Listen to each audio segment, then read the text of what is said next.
రహదారి. The fourth highway of an anointed man or anointed woman. నువ్వు అభిషేకించబడితే నీ జీవితంలో కనిపించే 4వ సత్యం 132వ కీర్తన 17వ వచనం. Psalm 132:17. ఒక 5 నిమిషాలు త్వరగా సహకరించాల్సి మనం చేస్తున్నాం. స్థలం లేకపోయినా వాలంటీర్స్ మీరు చేయించిన పరిచయ దేవుడు దీవించునుగాక. నిలబడ్డారు. May God give you double portion of blessing. ఇప్పుడు ఆమెనన్నారు. మీరు మనం కూర్చొని వాక్యం వినడానికి వాలంటీర్స్ లేచి కుర్చీలు ఇస్తుంటే ఇప్పుడు ఆమెనన్నారు. దేవుడు దీవించునుగాక. 132వ కీర్తన 17వ వచనం. Psalm 132:17. 132:17. అందరం కలిసి ఒక అభిషక్తురాలి జీవితంలో 4వ రహదారి. అక్కడ దావీదునకు కొమ్ము మొలవ చేసేదను, నా అభిషక్తుని కొరకు నేనచ్చట ఒక దీపము సిద్ధపరచి ఉన్నాను. ఒక దీపము సిద్ధపరచి ఉన్నాను. ఒక దీపము సిద్ధపరచి ఉన్నాను. ఎవరికి? మళ్ళీ ఒక్కసారి. ఉత్త అభిషక్తుడు కాదు. మెసేజ్ టైటిల్ మొత్తం అంతా ఒక్క అక్షరం నా నా నా నా. మళ్ళొకసారి చదువుతానండి. అక్కడ దావీదునకు కొమ్ము మొలువ చేసేదను, నా అభిషక్తుని కొరకు నేను అచ్చట ఒక దీపము సిద్ధపరిచి ఉన్నాను. నా బాబు అంటారా? బాబు అంటారా? అందరూ బాబుల్ని ఏమంటారు మీరు? నా బాబు అంటారా? కొడతారు పట్టుకొని మిమ్మల్ని నా బాబు అంటే. అందరు బాబులు ఏమంటారండి? బాబు అంటారు. మీ బాబుని నా బాబు అంటారు. రండి. 132:17. అక్కడ దావీదునకు కొమ్ము మొలవ చేసేదను. ఇప్పుడు గట్టి చదవాలి. నా అభిషక్తుని కొరకు నేనచ్చట ఒక దీపము. దీపము 2 అర్థాలు. అభిషక్తుడు నడవాలి. అభిషేకించబడి బిడ్డ నువ్వు ఎవరైనా కావచ్చు. నీలో దేవుని ఆత్మదేవుడు ఉంటే ఆత్మను దేవుడు దీపముతో పోల్చాడు. ఆత్మ దీపం. నువ్వు నడవలసిన త్రోవ నీకు బోధించి నీకు ఆలోచన చెప్పి బైబిల్ ఎంత స్పష్టంగా రాస్తుంది. I will teach you to profit. I will guide you in the right way. సరైన మార్గంలో నేను ఏం చేస్తాను? నడిపిస్తాను. It is revolution. Last or ఏంటండి? రెవల్యూషన్. ప్రత్యక్షత దేవుడిమే కాదు, రేడియన్స్ అండ్ రెవల్యూషన్. నీకు వెలుగును దేవుడు చూపించినప్పుడు గైడెన్స్ ఇస్తాడు. ఆత్మదేవుడు ఏ మార్గంలో నడవాలని నీకు ఏం చేస్తాడు? బోధిస్తాడు. ఇదే నడవలసిన త్రోవ. కుడికి కానీ ఎడమకు కానీ తిరగొద్దని నీ ఒక స్వరము వినదవు. ఎవరి స్వరం అది? ఆత్మదేవుని స్వరం. One of the phenomenal trait of a man of God or a woman of God or an anointed of God or a child of God is he has the guidance from the Spirit of God. ఆత్మదేవుని నుంచి తను ఏం పొందుకుంటాడు? Guidance పొందుకుంటాడు. ఈరోజు నడిపిస్తున్న దేవుడు కొన్నిసార్లు నడిపించే క్రమంలో దేవుడు చేయించిన కార్యం ఏంటంటే ఆ దీపము దేవుడిని నడిపించే క్రమంలో. అందుకో బైబిల్ సెలవిస్తుంది, నీ వాక్యము నా త్రోవలకు దీపమై, నా త్రోవలకు అది వెలుగై ఉన్నది. నా మార్గాల్లో నాకు కావాల్సిన వెలుగు ఎవరిస్తున్నారు? వాక్య దేవుడు. ఎలా మాట్లాడుతున్నాడు? ఆత్మ ద్వారా మాట్లాడుతాడు. It is a spiritual communication. It's a spiritual guidance. దయచేసి జాగ్రత్త. ఈ దినాల్లో కొంతమంది దేవుని చిత్తం లేదు పాడలేదు, దేవుని స్వరం లేదు పాడలేదు. నువ్వు దేవుని స్వరం విన్నావా అని కొంతమంది మూర్ఖంగా వాదిస్తున్నారు. వారికి కనీసం ఓనమాలు కూడా రాలేని వారి గురించి మీరు దయచేసి ఆలోచించాల్సిన అవసరం లేదు. ప్రభువారు చాలా స్పష్టంగా అన్నాడు యోహాను సువార్తలో, నా గొర్రెలు నా స్వరము బుద్ధి పుడితే వింటాయి, కొన్ని మాత్రమే వింటాయి. ఆ గొర్రె వింటది, ఈ గొర్రె వినది అన్నాడా? నా గొర్రెలు నా స్వరము వినో. ఆత్మదేవుని యొక్క స్వరమును, ఆత్మదేవుని యొక్క వివేచన, ఆత్మదేవుని యొక్క వెలిగింపును ఆత్మదేవుని చేత ముద్రించబడిన వాడు వింటాడు. అటు నడిపింపు దేవుడు మనకు సమృద్ధిగా దయచేయనుగాక. ఇంకో మాట చెప్పి నేను ముగించేస్తాను. ప్రభు శరీరాన్ని తాకుదాం. దీపము పాతకాలంలో ఇంకొక ఉద్దేశం, ఇంకొక తలంపు ఏంటంటే, బహుశా కొన్ని ఇప్పుడు కూడా ఫాలో అవుతారు. ఒక ఇంటిలో ఇంటి పెద్ద, ఆ ఇంటిని పోషించేవాడు, ఆ ఇంటిని నడిపేవాడు చనిపోతే ఏమంటారు తెలుసా అండి? ఆ ఇంటి దీపము ఆరిపోయింది అంట. ఇప్పుడు కూడా కొన్ని భూస్థాపనలో ఆ ట్రెడిషన్ ఫాలో అవుతారు. బయట ఆరిపోయిన దీపాన్ని పెడతారు. హెడ్డింగ్ కూడా రాస్తారు. ఇక్కడ న్యూస్లో కూడా మరి చెప్తా, ఆ ఇంటి వెలుగు ఆరిపోయింది, ఆ ఇంటి దీపము ఆరిపోయింది. కానీ ప్రభు అంటాడు, దేవుడు అంటాడు, నా అభిషక్తుని కొరకు నేను అచ్చట ఒక దీపము సిద్ధపరుచున్నాను, ఆ దీపం ఎన్నటికి ఆరిపోదు. అందుకో బైబిల్ సెలవిస్తుంది, దేవుడు ఒక్కసారి ముద్రిస్తే మనల్ని విమోచన దినం వరకు ఆ దీపం ఆరిపోయే ప్రసక్తి లేదు. ఈ మాట దేవుడు మన జీవితం నెరవేర్చునుగాక. The lamp keeps burning silently, the lamp keeps shining, it never speaks. దీపము వెలుగుతుంది కానీ దీపము మాట్లాడదు. Yes or no? ఇది మాట్లాడలేదు కాబట్టి ఇది దీపమా, ఇది మాట్లాడలేదు కాబట్టి దీనికి జీవం ఉందా అన్నక్కర్లే. The very purpose of a lamp is to shine. It won't speak, it only shines. అది మాట్లాడదు, అది కేవలం ఏమవుతుంది, వెలిగిస్తుంది అంతే. కొంచెంలో తీసి దాచిపెట్టలేవు దాన్ని, ఎక్కడ తీసి దాన్ని మరీ చేయలేవు. అభిషేకాన్ని ఎవరు మరీ చేయలేరండి. ఎంత వద్దన్నా సరే ఆ కొంచెం కింద పెట్టి సమాజాలను ట్రై చేసినా సరే అభిషేకం అది వెతుక్కుంటే ఎక్కడికి వస్తుంది. దేవుడు దాన్ని ఏం చేస్తాడు, దీపాన్ని స్థిరపరుస్తానని వాగ్దానము చేశాడు. Lamps don't shout, they shine. అందుకే ప్రభు అన్నాడు, మీరు ఈ లోకమునకు వెలుగై ఉన్నారు. It's an eternal legacy and eternal limelight that God is speaking about. నిత్యము నా బిడ్డలు వెలుగుతూ ఉండాలి, ఇతరులు ఏం చేయాలి, వెలిగిస్తుండాలి. అందుకని దీపము మండుతున్నప్పుడు, దీపం మండుతున్నప్పుడు ఆ యొక్క కన్యకల గురించి రాయబడి ఉంది. వారి డ్యూటీలు అన్నీ ఏమైనాయి, ఆరిపోయాయి. వెలుగుతూ ఉన్నాయి, మధ్యలో ఏమైనాయి, ఆరిపోయాయి. ఎవరి బుడ్డీలో అయితే నూనెందో ఆ దీపాలు ఆరిపోలే.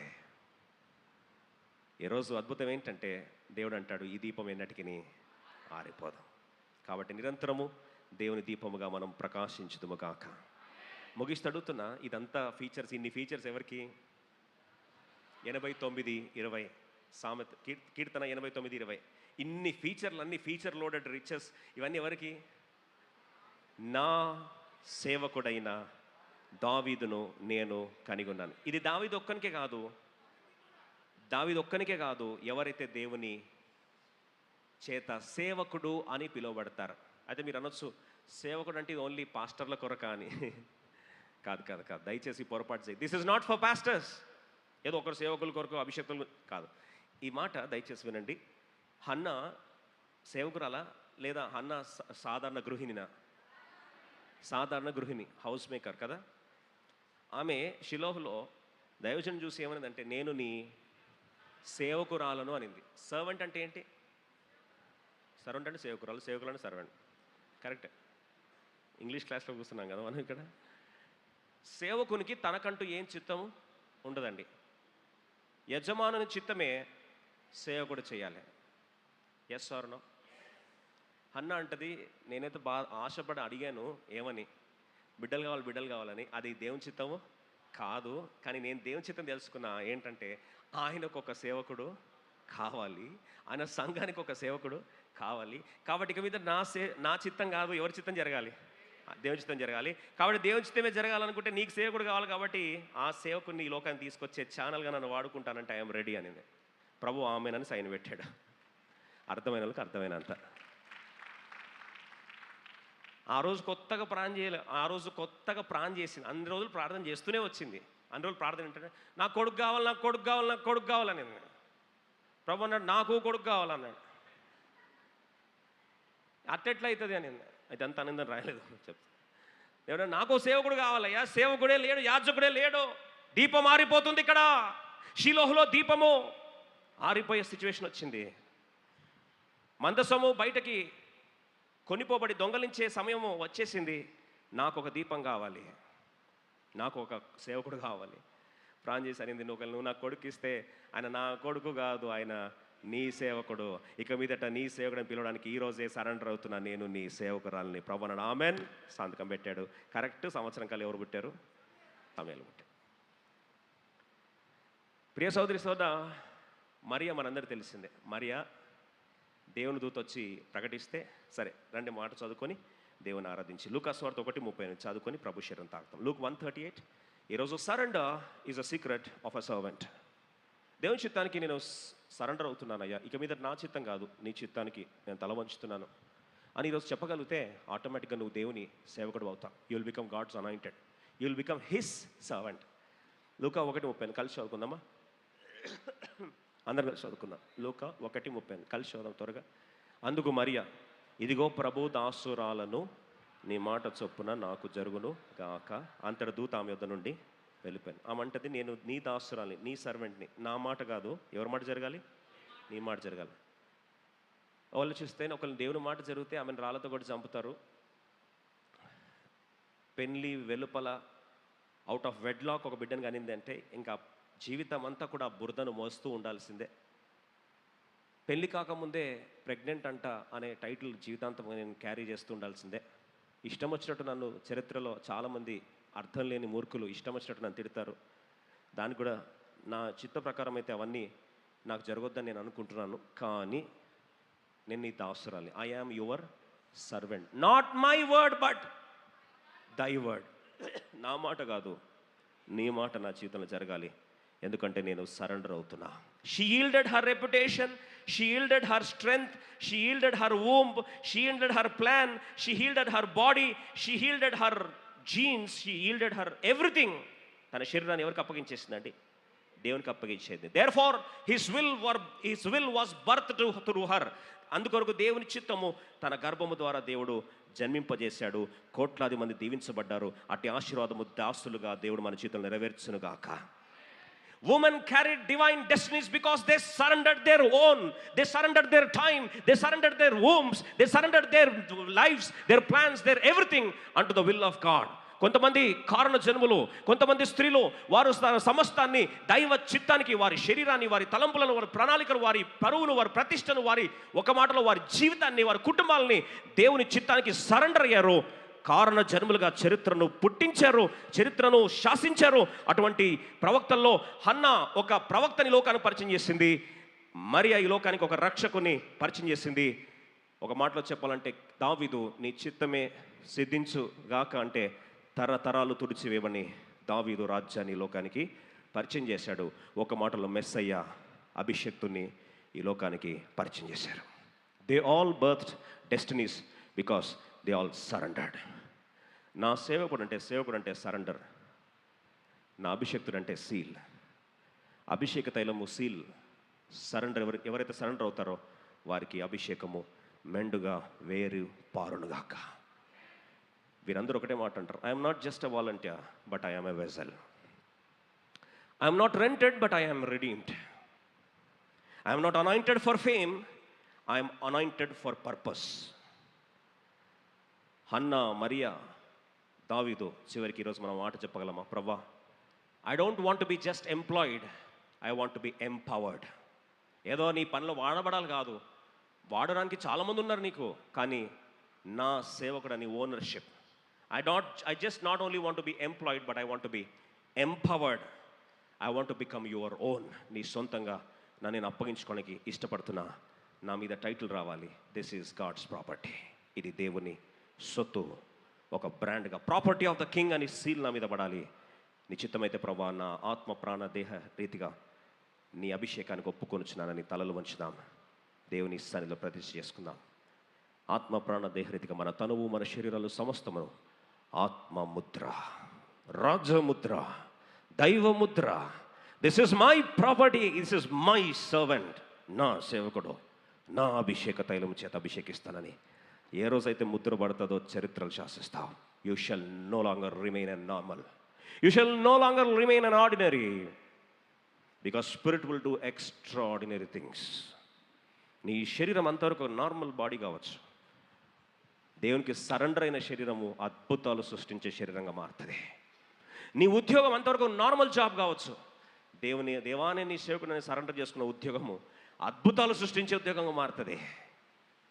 ఈరోజు అద్భుతమైన అవకాశం దేవుడిస్తున్నారు. Resistance, rejection, restoration and revolution, the 4 hours of the highway of a servant of God, an anointed of God. దేవుని అభిషేక్తురాలుగా ఉండాలని ఇష్టం ఉందా? నువ్వు గృహిణి కావచ్చు, ఒక సామాన్యమైన ఇల్లాలు కావచ్చు, ఒక పని పని చేసుకునే పని చేసుకునేవాడు అయి ఉండొచ్చు, పని చేసుకునే దాని అయి ఉండొచ్చు, హౌస్ మేడ్ కూడా అయి ఉండొచ్చు. దేవుని ఆత్మ తాకితే వాళ్ళ చరిత్రలు శాసించారు. దేవుని ఆత్మకు అప్పగించుకుంటే వారు హిస్టరీని రాశారు.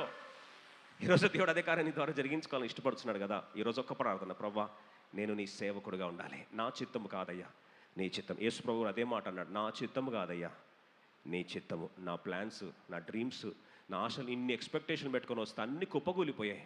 నో ప్రాబ్లం, ఇక మీదట నీ చిత్తం జరగాలి, నేను నీ సేవకురాలిగా నీ సేవకుడికి ఉండిపోతా, అంతే. దేవుడు కార్యం జరిగించుకుంటాడు, దాన్ని ఎవ్వరు ఆపలేరు. ఆత్మదేవుని కార్యము దీపమట నిరంతరం ఉంటుందండి.